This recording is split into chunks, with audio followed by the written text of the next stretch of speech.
Hello! Welcome to my mini vlog.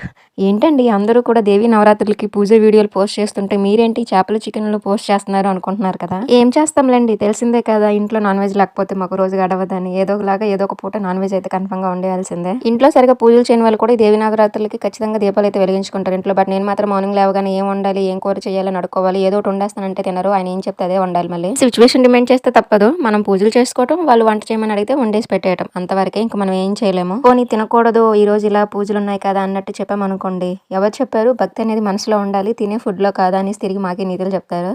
So, అందుకే ఏమి అనుకుంటా ఏం వండమంటే అది వండేయటమే. ఇంకా ఆ మ్యాటర్‌ని పక్కన పెడితే ఈరోజైతే నెత్తళ్ళు వండుతున్నాను లంచ్‌లోనికి. వీటిలి టేస్ట్ ఉంటది. దీని ముందు ఏది చికెన్ పనికిరాదు, మటన్ పనికిరాదు. అంత బావుంటది. ఈరోజు వండుకొని నెక్స్ట్ డే తింటే నెక్స్ట్ లెవెల్‌లో ఉంటది టేస్ట్. ఈ కర్రీని వండుకోవటం ఈజీనే. బట్ క్లీన్ చేసుకోవటమే కొంచెం పని ఉంటుంది అంతే. లేదంటే ఇసుకిసగ్గా ఉంటుంది. కర్రీ మొత్తం వేస్ట్ అయిపోద్ది. అస్సలు తినలేము. లాస్ట్ వరకు చూసారంటే ఎంతో కొంత నచ్చి ఉంటుంది కదా! ఒక లైక్ చేసి వెళ్ళిపోండి. Bye bye.